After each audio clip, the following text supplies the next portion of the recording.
तो प्रभात महजगेंद्राणा। आज की हमारी आध्यात्मिक चर्चा का विषय है संसार संबंध और ब्रह्म संबंध। संसार संबंध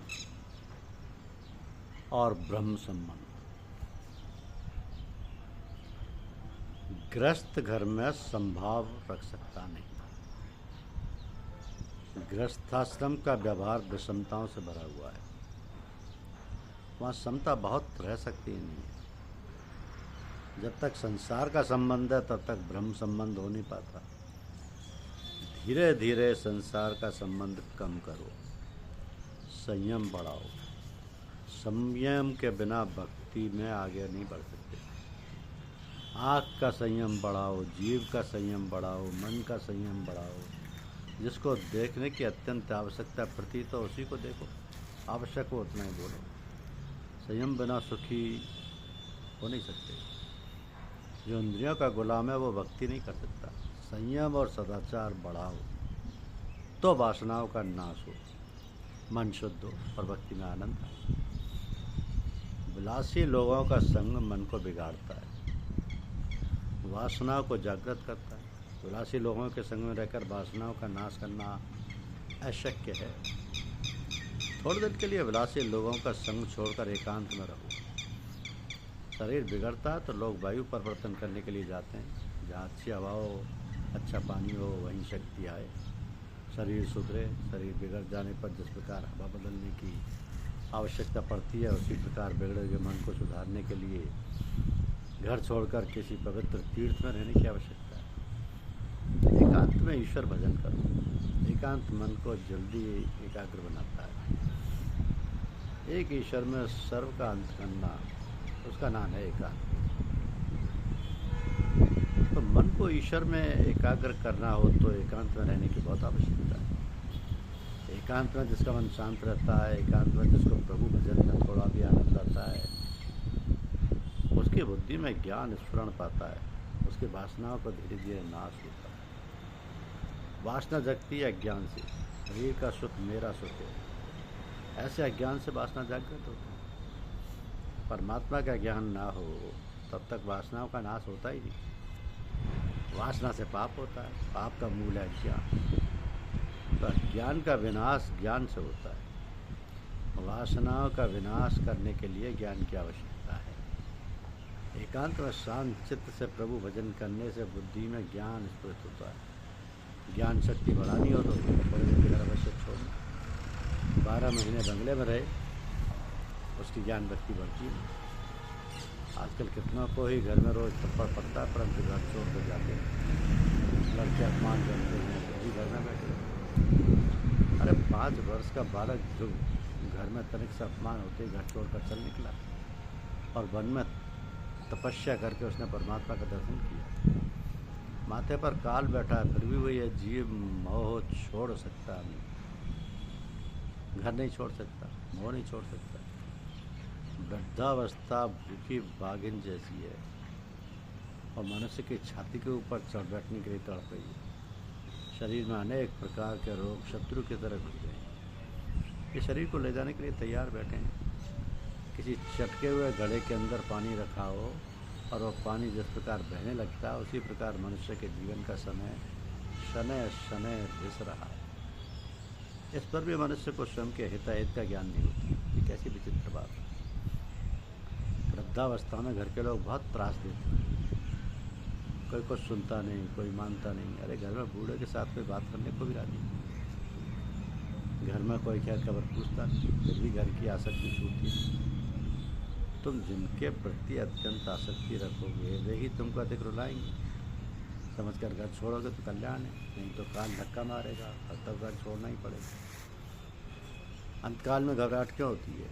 इस जीव को घर छोड़ना सहन होता नहीं। यमदूत जबरदस्ती घर छोड़ाते हैं। जैसे तैसे घर छोड़ना तो पड़ेगा ही, छोड़े बिना छुटकारा नहीं। जबरदस्ती छुड़वाने से तुमको त्रास होता है, बहुत वेदना होती है। समझकर घर छोड़ो, वो बुद्धिमान है। तुम समझकर ही महीने 2 महीने के लिए घर छोड़ दो तो क्या बुरा है।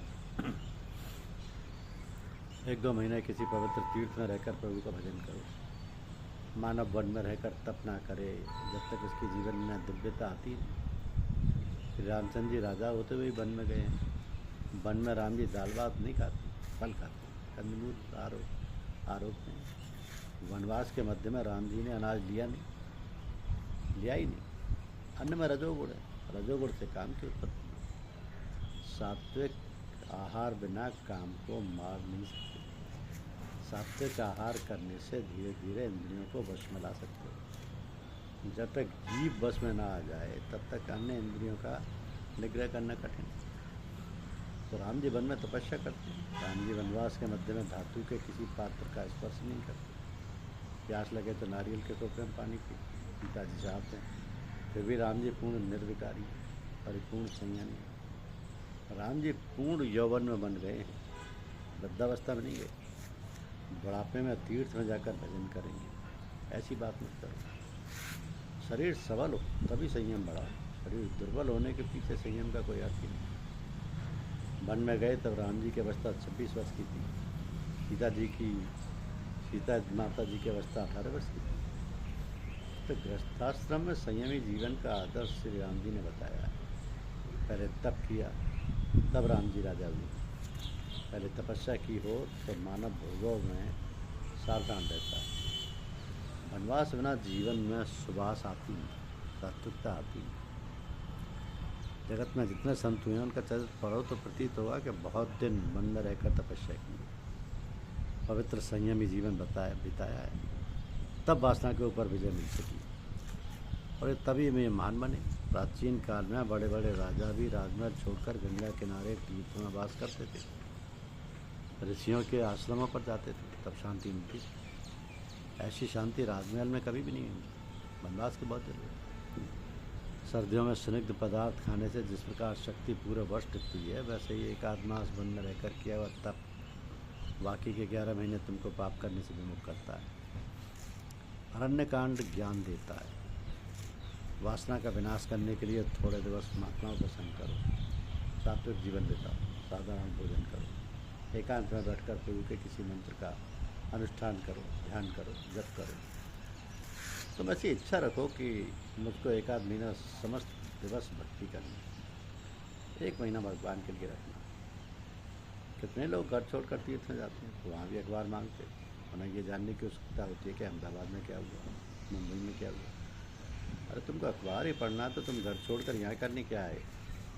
दूसरे की पंचायत करने से क्या लाभ? 1-2 महीना अखबार मत पढ़ो, घर की चिट्ठी मत मंगाओ। मन में दृढ़ निश्चय रखो कि ये महीना मैंने भगवान के लिए रखा है।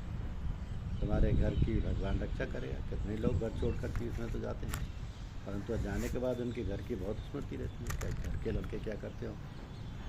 तू राम राम कर, तू घर छोड़ कर आया, फिर भी घर का स्मरण क्यों करता है?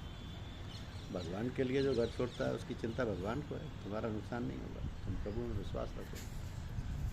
तीर्थ में निवास करने पर घर का स्मरण करना ही नहीं।